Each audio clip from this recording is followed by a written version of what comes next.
Hi, everybody. Welcome back. We are in webinar two.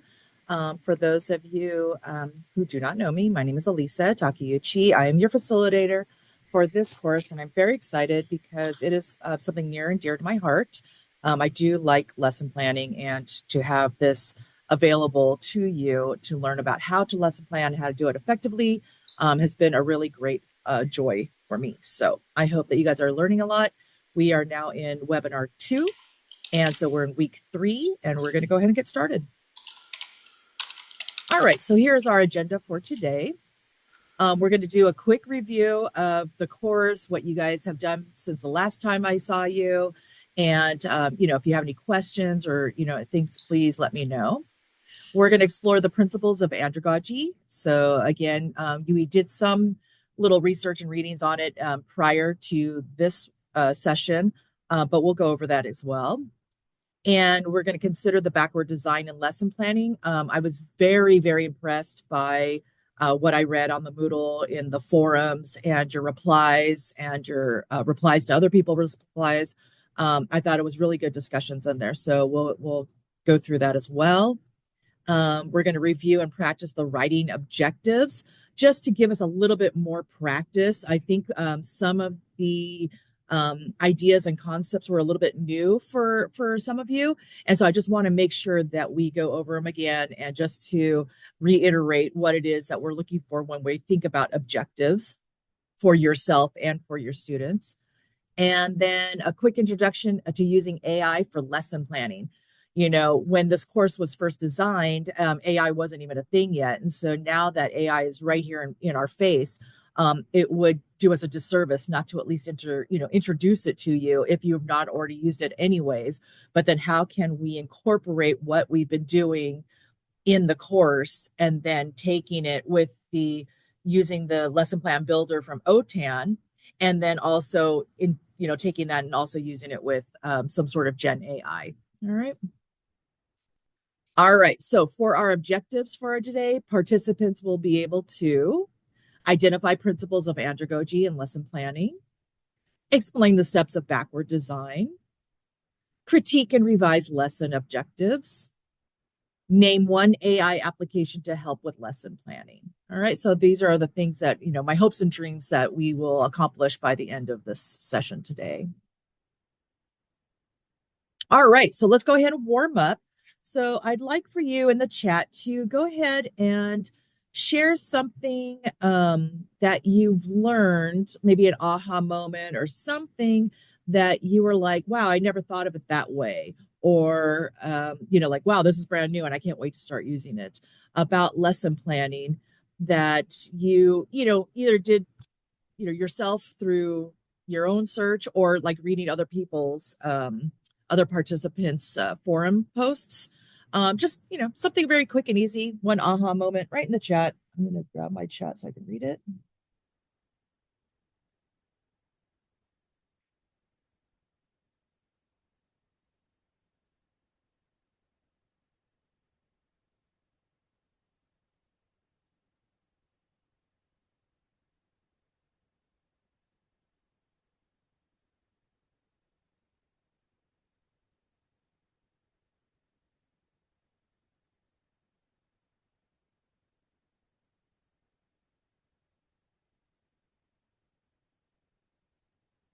Oh, interesting. Dividing degree of competency.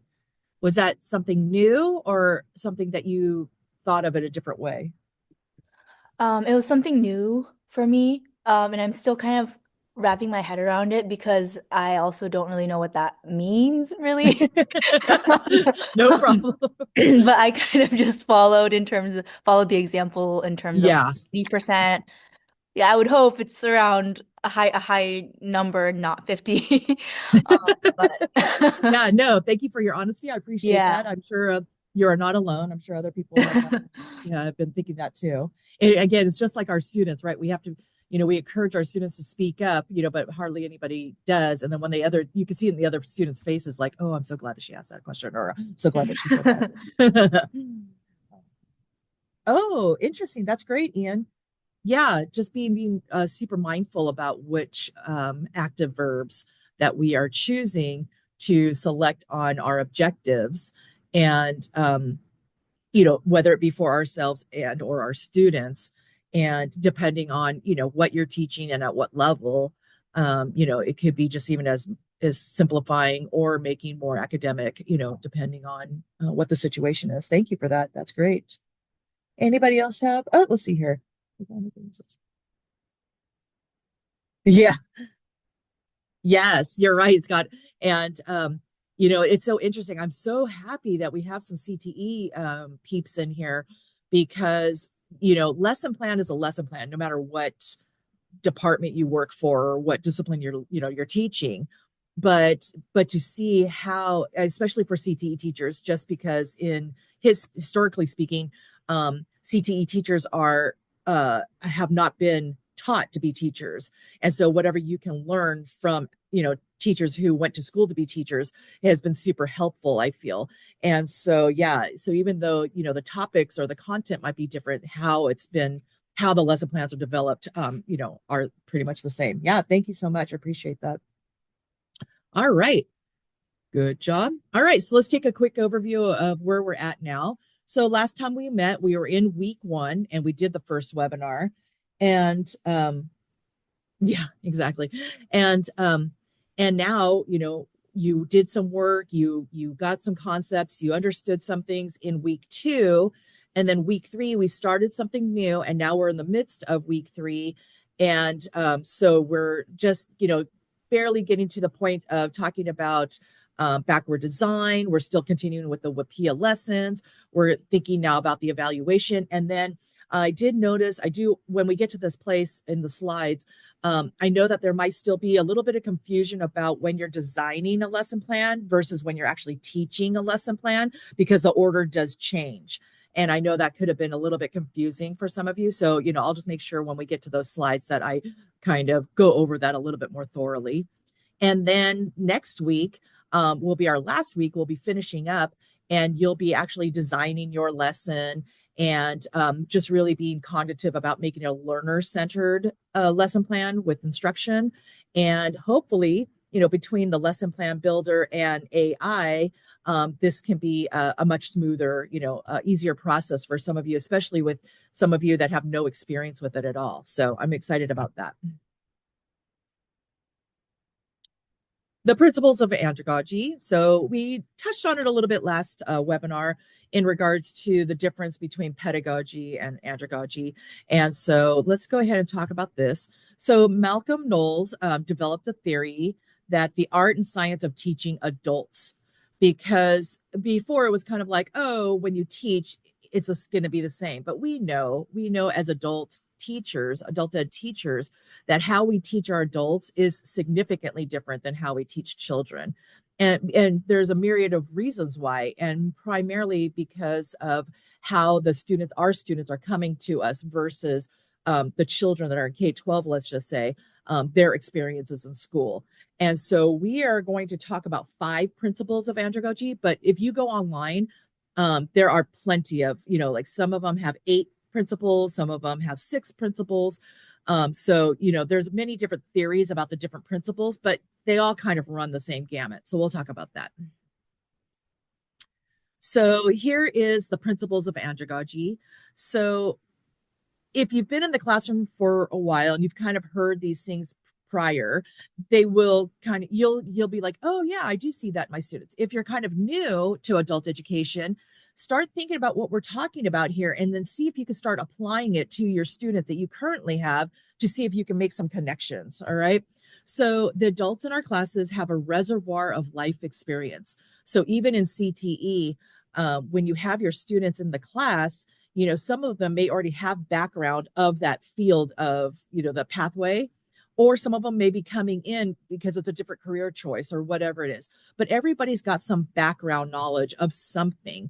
And so when they come into your classroom, they're coming at it from different experiences of their life, like how much education they've had prior, what other work experience have they had prior, all kinds of things. And so we need to try to utilize that, and we need to make sure that we hone into that, because it really will help other students to really make those connections, just like all of you. All of you are coming from different places, different um, backgrounds, different, teaching styles, everything. But when we come together and make some connections, it's like, oh, we learn from each other and we grow with each other. So same thing with your students.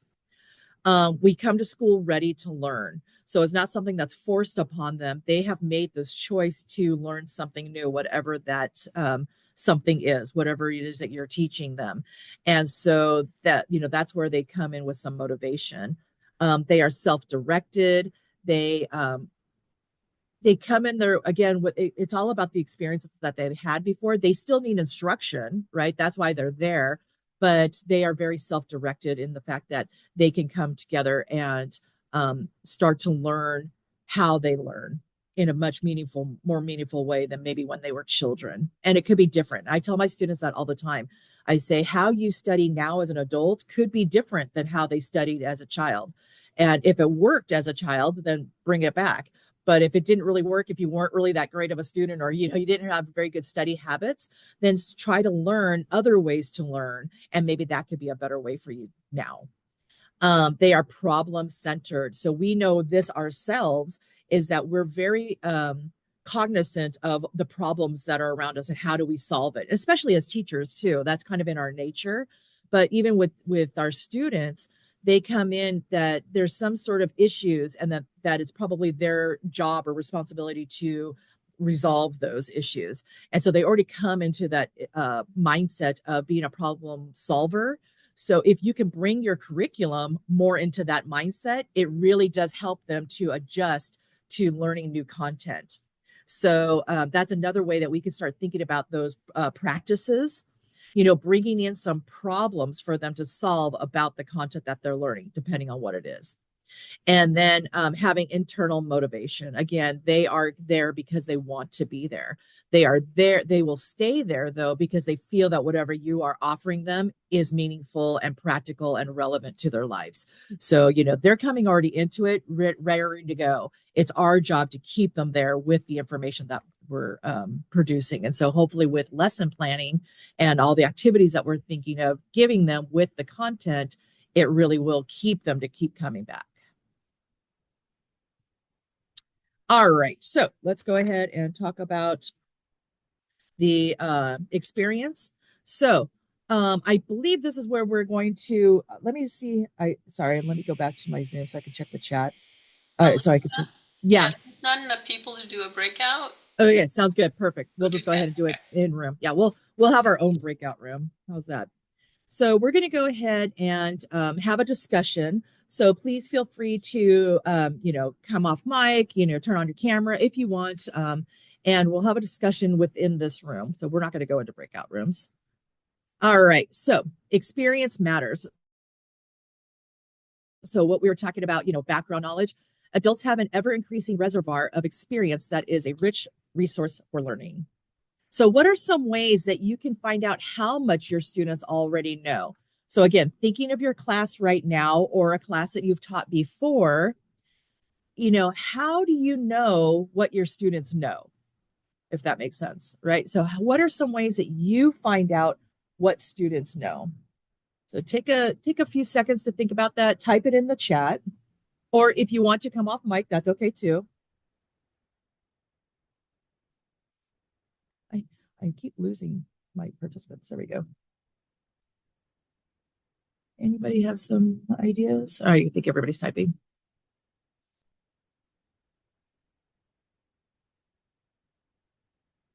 Melinda, do you see my chat?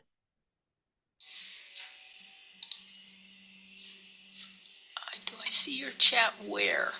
On the screen. On the screen. No, I don't. Okay, perfect. Okay. It's in front of my slides, and I just didn't want to. No, all we can see is your mouse moving if it does. So Okay, no thank problem. you. All right, so Yana says, I teach writing, so I have them write and see what mistakes they make. Oh, interesting.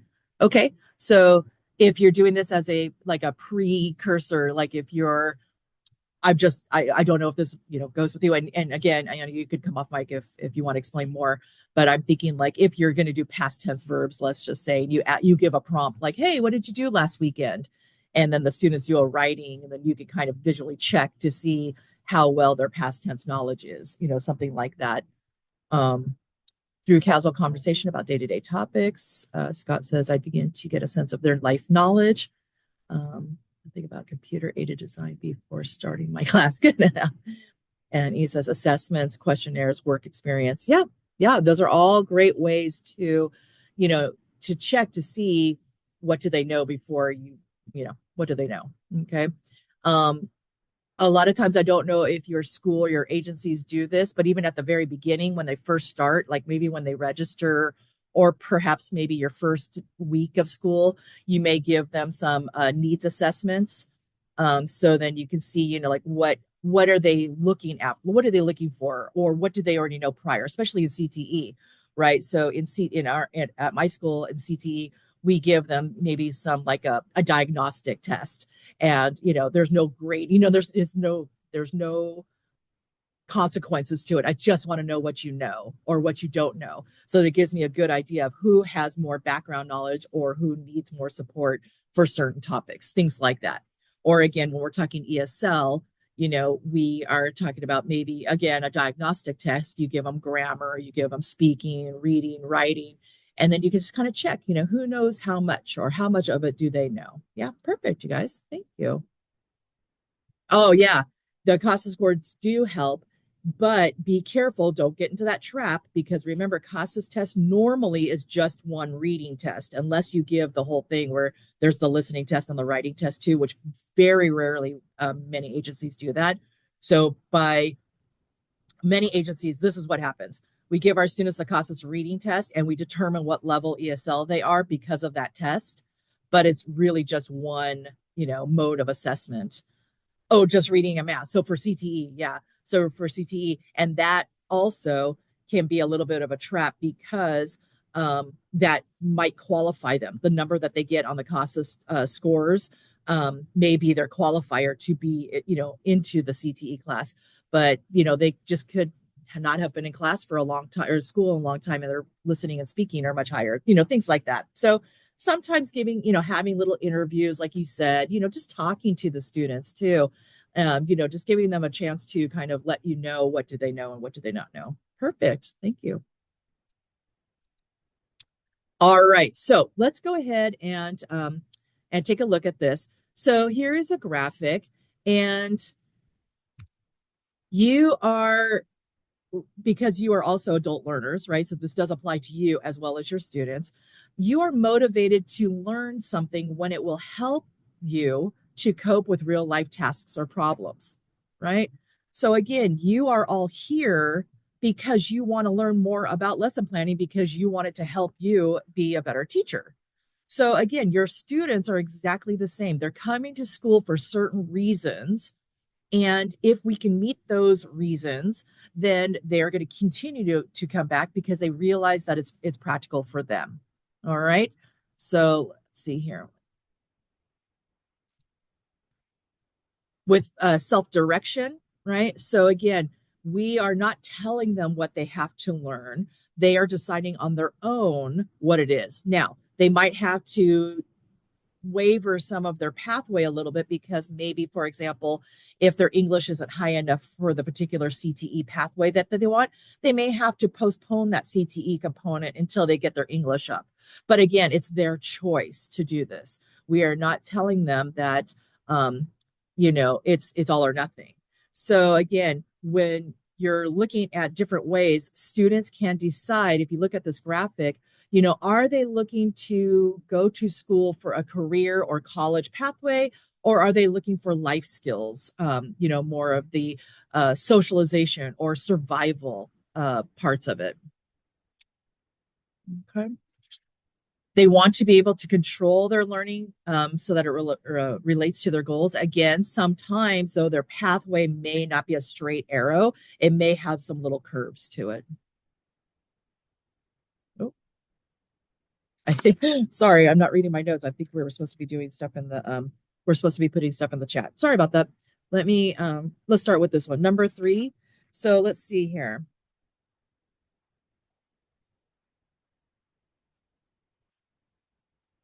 how can we provide autonomy in the classroom? Okay, so how do we as instructors provide that information to students so that they can make these choices on which direction they want to go through? So in the chat, let's go ahead and go back into the chat. Let me explain that one more time. So adults want some control over their learning so that it relates to their goals. Okay. So autonomy is the important aspect to being an adult. We don't want to be told what to do. We want to have some say in what we do. So how can we provide this in the classroom?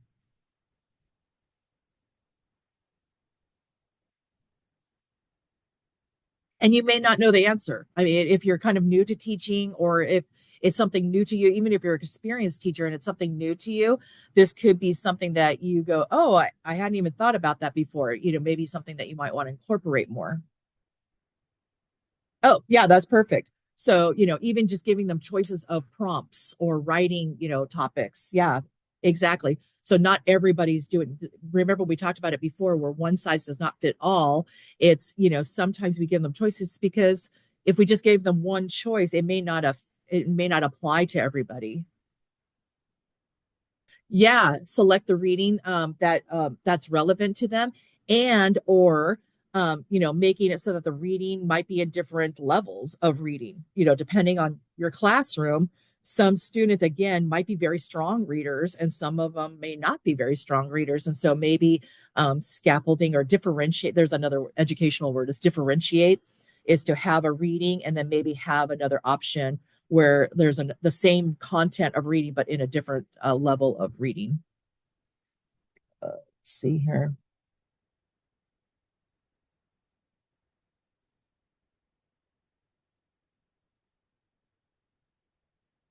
Yes, exactly. So Scott, that's such a good point because yeah, the end result is going to be the same. And to get to that, it has to be in a certain order. You can't mix and choose, they can't choose which order they go in, but how they complete the assignment could be up to them. Which drafting tools in award order is. Yeah, that's perfect. So again, we're not saying like it's a whole free for all, right? That would be too difficult, in especially in CT. But I mean, it's not practical. But in ESL or HSD or high school diploma, you there is still that end result. But again, how do they get there could be a little bit different depending on them and how they learn. Perfect, you guys. All right. All right. Problem solving. So the problem solving, adults are focused on solving real life problems. Let me put that up real quick. We know this from our own experiences, right? We are, and especially now that we're teachers also, primarily it's in our natural instinct to solve people's problems. And, whether you have a family, that's kind of your role. I mean, we come with it as adults, always doing that. So again, if we can bring in some content that has to do with some problem solving, it really kind of puts their mindset in how do they learn the content. So let's try. Oh, okay. So if you want, so this one, instead of chat, let's go ahead and see if any of you are brave enough to come off mic. Okay. So can some of you or any of you come on mic and tell us about a problem posing lesson that you have done? So think about something that you've done in your class that had to do with solving a problem, and how did it work with your students? Yeah, and I'm just going to give you a quick example just to like if you're not quite there yet. So in my ESL class, I taught beginning literacy, which is the lowest level. And whenever we talked about money, right, that's a big topic. And so we talked about money and all the different things and shopping. Of course, everybody loves shopping. And then, so I would give them the situation and I would tell them, your total is $12.50 and you give the cashier $20, and the cashier gives you $2.50 and says, thank you, bye-bye. And I say, is that okay? And like the students, they, take a little while and they're thinking about it. And all of a sudden they're like, no, not okay. And I'm like, why? Why is that not okay? And they have to like dig deep into their brain about some vocabulary words that they could use to, to express what the problem is. So some of them would say, change, no good, or wrong or more money, So again, I'm letting them think about a problem that's very practical and very realistic for them, and how do they approach it coming with their background knowledge. So I don't know if that kind of helps or not, but if there's something that you can think of that maybe you do in your classroom, please, let me know. Anybody? Ian, I see that you're unmuted. Yeah, no, good afternoon, everybody. I would say just kind of writing. I'm a writing teacher for my morning class, and I think a lot of the students want to be able to communicate, like especially with their kids' teachers. So just being able to write on Schoology or whatever app that they use to communicate with the teachers, a lot of them are fearful of just not being able to do that. Mhm. So we definitely try and start with a few lessons about how to write just a simple letter or message to communicate and it could also apply to the workplace too. But usually the starting point is just how can I communicate with my child's teacher better. Yeah, it's super important because a lot of our students do come with that. That's their goal, is that they want to be able to talk to their children's, teachers and things, or conferences and things like that. Do you ever approach your writing with the idea that you give them sentences that are incorrect and they have to correct them? I usually do with like sentence starters, Mm. or like a sentence frame, paragraph frame, depending. So I do have different ones depending on like if they're writing for the workplace or for school, where they can use, and then they can personalize it to how they want it. But just giving them kind of the frame first to kind of be able to word things and then go from there. Yeah, absolutely. Just to like, because sometimes they don't even know how to start, and then like they get into that, writer's block type thing. Yeah. Yeah, that's great. I know some of our teachers here, they every day is like the day. It's like when we were kids, it was called the DOL, and then the teachers would put like three sentences on the board, and they would be missing punctuation or misspelled or whatever it is, and then we would have to copy it and then write it correctly. So then the teacher knew that if you knew enough to be able to correct it, then at least those grammar points, things like that. So that's why I was asking about, like sometimes if we give them the wrong answers, can they solve the problem of making it right? Something like that, or even in structure, things like that. So yeah, perfect. Anybody else? Scott or Ayana? Yeah, I was so going off of what Ian said, I also did something similar with I had a class, I was teaching grammar last semester and I had a class with a lot of parents. So I was teaching the present perfect, and I just I kind of realized that the present perfect is used a lot in parent emails, saying like, oh, like, has my daughter been okay? Or how has my daughter been in your class, sort of thing. So, Mhm. I had a lot of examples of parent emails. I kind of, used AI to like ask it to create an email that Yeah. intentionally uses a lot of present perfects, or like tweaked emails that I already had, to include the present perfect. And yeah, I think that helped to kind of like see the present perfect as something a little more personal for them. And also for like the error corrections that you mentioned, Elisa, I do a lot. Like for every class, at the end of the class, I have them do like a error corrections to sort of both like assess how well what they've learned in the lesson, and then also hopefully to have them to like consolidate their knowledge a little bit better. Yeah, no, Ian and I, both of you really just demonstrated about why your students are there, right? So that some of their motivations is because they want to talk to their children's teachers, and then, writing emails, things like that. That again, is you're using that knowledge that they're coming in with, or the knowledge that they don't have that they want to learn, and using that to your advantage, because that's what's motivating them. That's You're giving them what they find is practical and useful right then. And so yeah, that's fantastic. Good. Thank you. All right. Let's see here. Let's go through and let's do our last one: motivation and setting goals. All right. So internal motivation. Adults are motivated by personal goals like advancing their career, not learning for learning's sake, right? So they don't want to necessarily learn things just because. They want to learn things because, again, it's going to help them with their personal goals or their academic or career goals. And so, because nobody's really telling them what, like you must go to school like they do with children. Um, we're so lucky that they're motivated to come to our classrooms, right? So classroom management doesn't tend to be an issue or anything. So do any of you have your students write their specific goals, like either at the beginning, when they first come into your class, or at the beginning of the school year or something, like actually write them down so that it's physically on a piece of paper or typed on the computer? Yes. Yeah. So is it something that is kept for themselves, or do they turn it into you? I have them keep it for themselves, and then we review it periodically. Usually when they write those goals, they're kind of more of the long-term goals. I teach, basic reading and writing, and usually, 80% of the time it's high school diploma or high set, but that's kind of more of a long-term thing. So we kind of rework those to make them, like a short-term goal. Probably something more like, trying to show 2 levels increase on the casas, or complete my class depending on how long they've been and so forth. But yeah, we start with what their goal is and then try and just give them some way to rework them so it's a little bit more attainable. Yeah, that's fantastic. And and I literally am just thinking out loud, but if students were inclined to, if you asked them to write it or type it out, or do something on a, piece of paper, and you put them on the wall, you know what I mean? So that every day they're in class, it's like literally in their face to say, hey, this is why I come to school every day. It could be one of those things.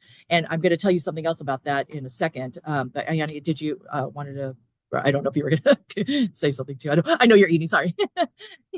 Yeah, I Okay. was about to just say, yeah, I just had on the first day of the class, I Mhm. had them write their, well, I teach a beginner class, so I wasn't really sure Yeah, to do the word that's hard. goal. Yeah. So Yeah. I used the word dream, and like, what's your big dream? Um, Hmm. and I mean, it was meant for, I thought the purpose was for just for me to know, so I had them turn it into me. But now that you mentioned sort of posting on the wall, I think that's a great idea. Yeah. The only reason that I'm even saying this is because I've been on this thing lately, and it's worked phenomenally, and I really just want to share it with you. Okay. So my students are phlebotomy and pharmacy tech students, but I literally could work with any of your students. So I have to take photos of them for their badges. And what I did was I took their photos that I took for their badges, and I put it in ChatGPT, and I said, use this image to make her a phlebotomist in the workplace. And it took her photo and made her into a phlebotomist in a phlebotomy setting, or the pharmacy tech in the from. And I printed it for the students, like a smaller version.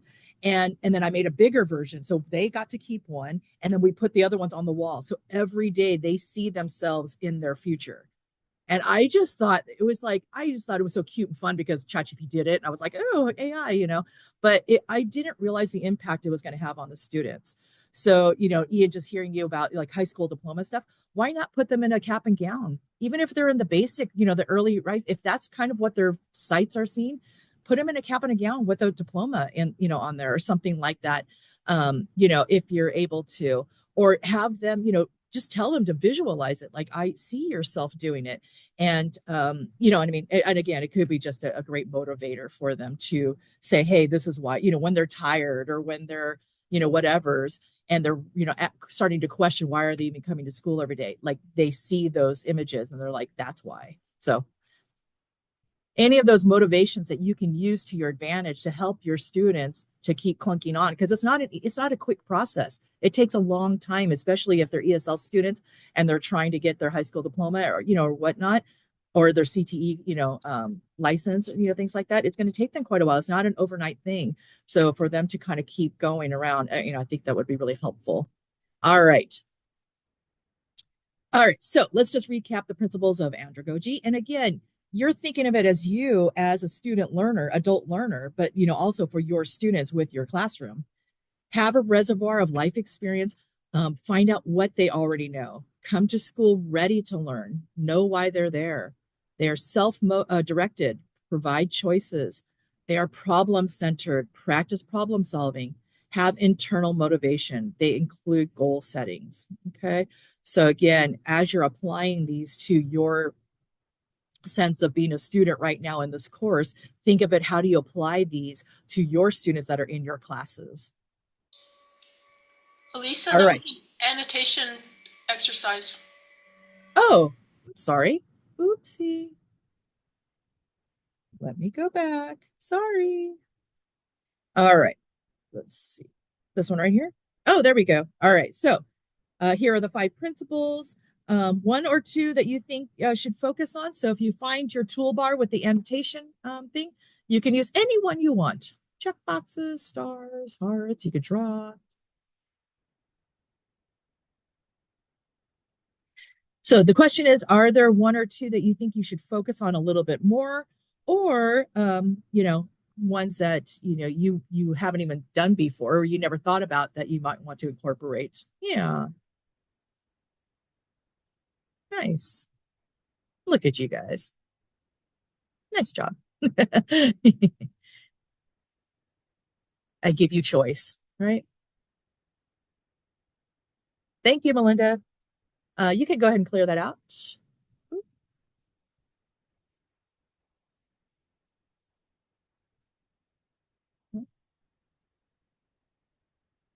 Do you want to clear the annotations? Yeah, thank you. All right, so backward design. So I have a feeling that this is kind of a new concept for some of you, and from what I was reading, excuse me, in the Moodle, in the forums and things like that, that the idea isn't astronomically, difficult or anything, but it is a different mindset to think because we usually start at the top and we work our way to the bottom. But with backward design, you're actually starting at the bottom and then going back up to the top and then working your way down. And that only applies to when you're designing your lesson plan. Okay. When you're actually teaching your lesson plan, you will go from top to bottom. All right. So I think that there was a little bit of confusion with some of the concepts about how the backward design works. And so let's go ahead and talk about those. So we have the difference between the planning process versus the actual delivery of instruction, the teaching. So this is when I'm writing the lesson plan. This is when I'm actually teaching the lesson plan. So as you can see, let me make sure that there's no annotation. Sorry, I just want to make sure. All right. So as you can see, when you are designing your lesson plan, thinking about your lesson plan, you want to start with the evaluation, right? So you want to, like, what is it that they need to know to demonstrate mastery? Okay. So you start with that, and how are they going to do it? So not just what is the content, but how are they going to do it? So for example, the end result is going to be a 15, question quiz on past tense on Google Forms, right? So we know what it is and how are they going to do it. Or maybe it's going to be a PowerPoint presentation about the order of process to bend what you guys were talking about last time, the conduit or something like that. So you think about the end result, that's the end. And now you go back up to the top and you start with your objectives. Students will learn this, will do this, da, da, da. And then you present it, you practice it, and then you go down to the evaluation. So again, we're starting with the bottom first and then working our way down. Okay.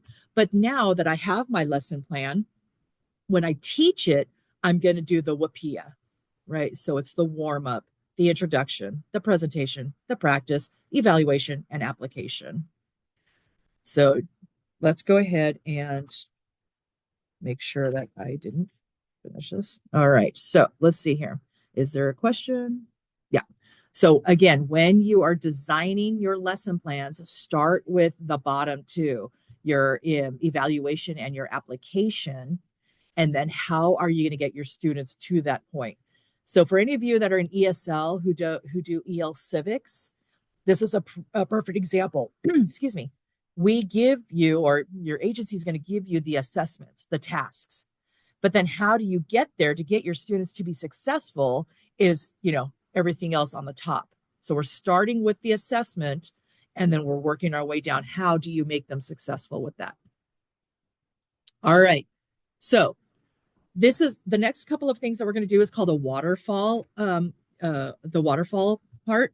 And if you're not familiar with that, is that I'm going to give you a prompt and you're going to type in your answer, but you're not going to hit enter yet. We're just going to wait, for a few seconds. And then when I say enter, then everybody's going to enter at the same time. And for any of you who teach online, this is a great way or great strategy to do with your students so that you can see what they are typing individually versus like waiting to see what other people are typing and then they type their answer, if that makes sense. Okay. So what happens is that we all wait, and when everybody hits enter, then it looks like a little waterfall because all the answers start coming down. All right. All right. So we're going to talk about backward design. All right.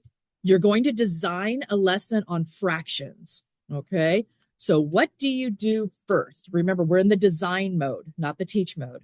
So in the chat, please tell me, what do you do first? And then hang on. I'll give you like 10 seconds. We're talking about fractions. Melinda. Wow, you're so harsh. All right.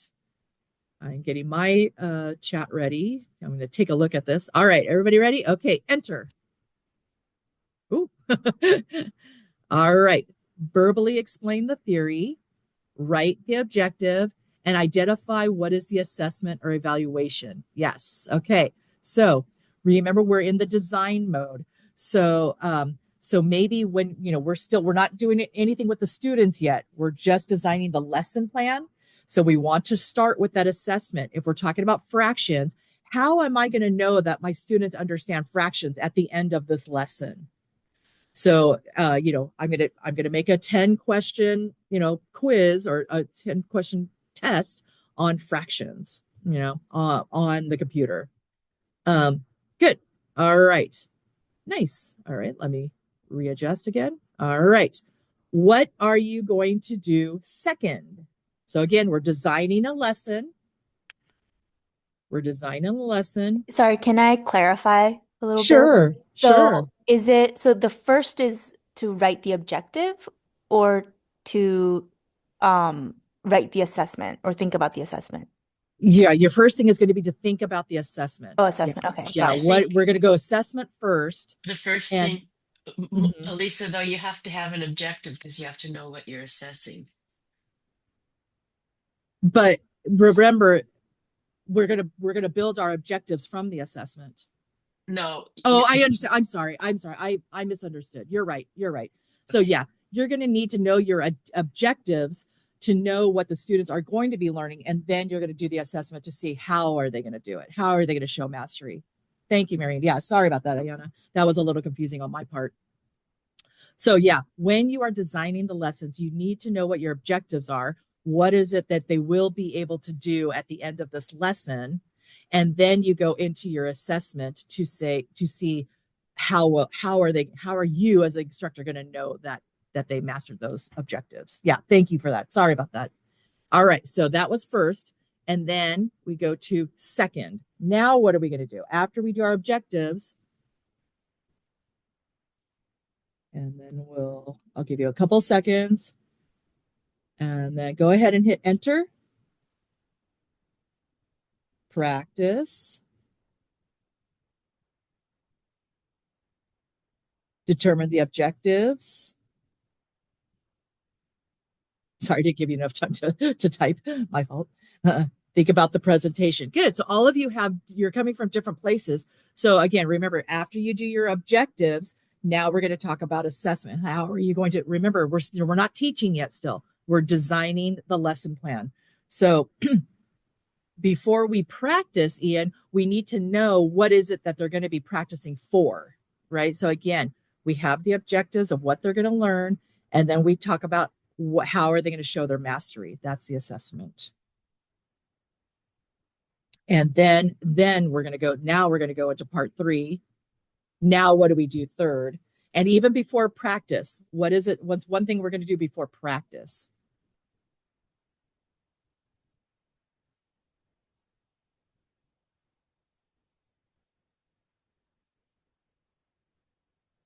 This is what you're thinking about when you're designing your lessons, not teaching it, designing it.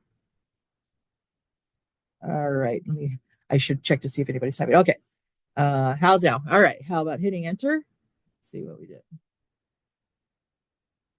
Demonstrate, think about the warm-up.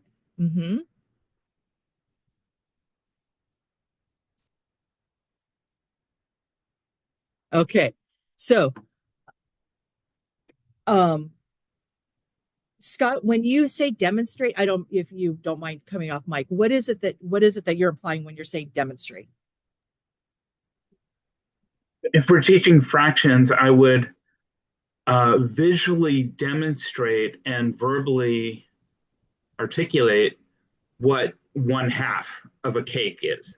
So almost going back to elementary school with little cutout pieces, laminated pieces. Yeah. This is 1/2, this is 2/2. This exactly. is 1/4, this is 2/4.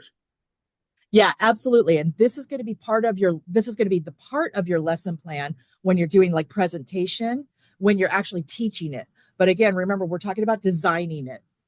So first we're going to talk about, you're still thinking about, this is the piece of paper in front of you that you're writing your lesson plan on. So the first is the objectives, then it's going to be your assessment. And then the next one is application. How are you going to apply? How are your students, or why are your students going to apply this particular lesson outside of your classroom? So again, we're not even teaching it here. Your students aren't even in the classroom. You're at home. You're writing out your lesson plans. So yeah, so the demonstration part is perfect when you actually get to do it. You're going to fill that into your lesson plans.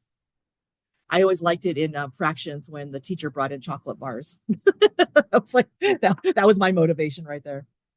Yeah, and then thinking about the warm-up. So again, objectives, evaluation, and then application, right? So again, we're starting to think, how are they going to apply these fractions into their world outside of my classroom? Because everything we're teaching them, it's going outside of the classroom. And I have another clarification question. So does Yeah. that application step actually happen in the class, or is it just expected that they do it in their lives outside of the class?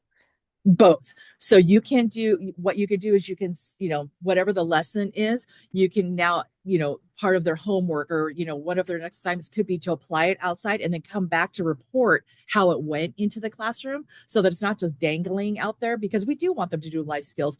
But then if they could come back and report how it helped them in their life, that would be even like the bonus part of it. So I'll just give you an example of QR codes. We taught our students about QR codes and how to use their phone camera, not to take the picture, but just to hold it. And we learned how to use QR codes. And then at the end, could a student, successfully, get the little link for the QR code? And so the application was that, next time they're out and they see a QR code, to go ahead and do it and then report back to the class. And a lot of them said they saw it in restaurants or, in information, the bulletin board, things like that. So again, you're taking what we learned in class, and they made mistakes and things like that. They learned how to do it, but then they went out into their lives that they see QR codes all the time, and then they could come back and report about it, and if it happened to them. Yeah, thank you so much. Good. All right.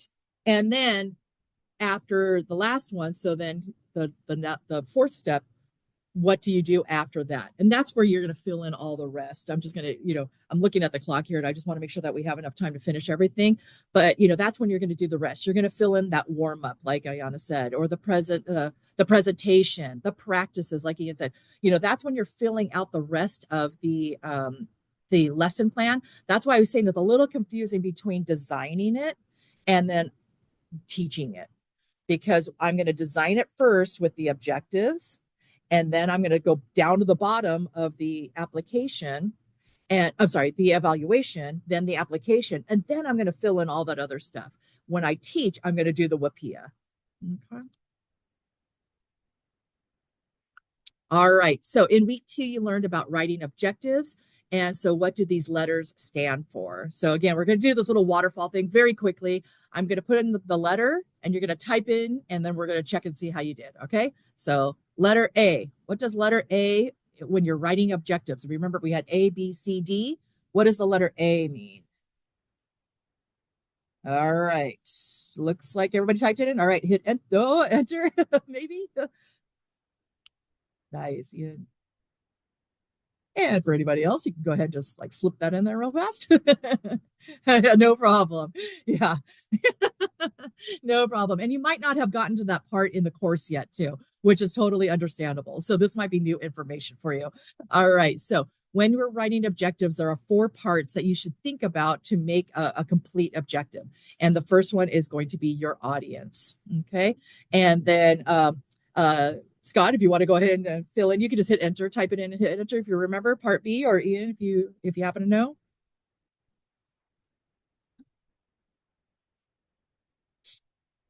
Behavior. Yeah. So where it is that we're going to apply this in, for the objectives. And then C, condition. And oh, it's too fast for you, and D, the last one,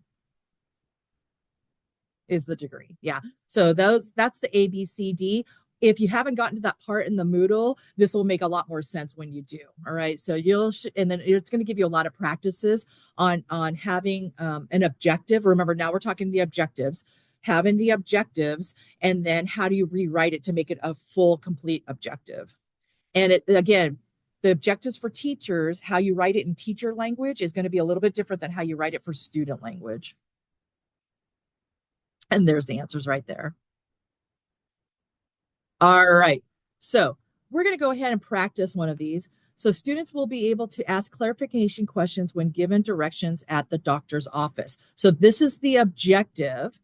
And then now that you know audience, behavior, condition, degree, let's break this objective into the 4 parts. So if we're talking about students will be able to ask clarification questions when given directions at a doctor's office. Who is the audience? What do you guys think? You could just type it in the chat real fast. Students. Oh, yeah. Perfect. Thank you. Is the audience ever not going to be students? Probably not. No. But again, your objectives could be for other things, so yeah, I mean, it could be for if you're writing other things, but no, probably more primarily is going to be students. But we do have people who do write objectives without saying the students. So behavior, what behavior will they have? What are they going to do? Ask clarification questions. Ask clarification questions. Good. In the condition? When given directions at the doctor's office. Yeah, this is what we're giving them so they could do this. And then to the degree. Now, to the degree, do we have a degree? I'd say no, but. So Ian, what would you think? How could we add a degree in here to make the objective? What would you think? Ask clarifying questions. I don't know. I don't like putting it at a percentage level is always. I'd say maybe just like at a competency level or just like under. I mean, maybe I have to work on the wording there, but yeah. So it says, so it could be to the degree of like, whatever it is, how are they going to show mastery? And so to be able to ask clarifying questions when given directions at the doctor's office. So, maybe it's going to be, with 80% accuracy. And like he was just saying, maybe putting a number on there is not always the best part. But I know in the Moodle too, I did put this on there for the some of my comments too, is that sometimes we use vague mastery level, but if you tell that to a student, they don't really know what that means. Or if you give that to another teacher, they may not know what that means. But if you say 80%, then that's a more clear way to judge if a student did show mastery or not. So I know I'm going to have to rush a little bit now because we are running out of time. But yeah, so again, in the Moodle weeks 3 and 4, end of 2, 3, and 4, you're going to learn a lot more of this. So if you haven't quite gotten there yet, go through it because it'll really give you some clarification on what we're talking about right now. Sorry. All right. And again, we're not going to go ahead and we don't have enough time to do the breakout rooms, and we don't have enough people anyways. But, think about the processes about how it is that you're going to start rethinking about your objectives. Okay. So again, maybe this is a new concept for you and you haven't had to write objectives either for yourself or for your students. So really kind of taking the concepts that you're learning in the Moodle and applying it to your new lesson plan that you're going to be working on. All right. And so again, these are just practices more about that. All right. So AI, I have about a minute to talk to you about AI. How many of the three of you are using AI already? Yeah. Not okay. No problem, Scott. No problem. I just want to, I mean, for Ayana and Ian, I mean, you already know how efficient and how really just powerful AI can be. And taking the concepts that you're learning in here and applying it with ChatGPT or Claude or Gemini, whichever, LLM you're using, it just makes it that much more expeditious. Okay. And, don't be afraid to apply what you're learning about WIPIA, objectives, things that are confusing you, and put it in ChatGPT to explain it or to create something for you so you can see how it's all laid out. Now, for Scott, you're not quite delving into AI, but, it could be something that you might want to just, temper with a little bit and talk about lesson planning, talk about content and things, and then we'll do a little bit more in the future about that. And again, we're talking about maybe when we refocus this particular course in the future, we'll definitely probably add in more AI because again, this wasn't even a thing when we first created it. Okay. If you guys, Ian and Ayana, if you could put in the chat which AI tools that you use, that would be fantastic. And maybe that'll give Scott some ideas of which ones to practice with. All right. So we're in week 3. Please, go ahead and go through the Moodle of the steps that you haven't done yet. If you haven't, if you have, just go ahead and when Sunday comes, then we'll open up, or Monday comes, we'll open up the next week, and then we'll complete everything. And for those of you who are not here and watching the recording, then you'll do your makeup activity. And I know we went really fast on this, but we talked about, what we've learned. We talked about the principles of andragogy. We described backward design in lesson planning.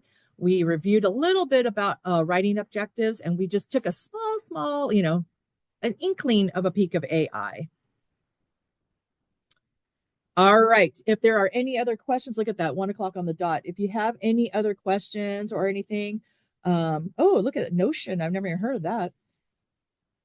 Perfect. Yeah, it's not just AI. It has AI sort of put into the whole sort of system. Oh, embedded, Yeah, kind of like embedded in the system, Canva, or yeah.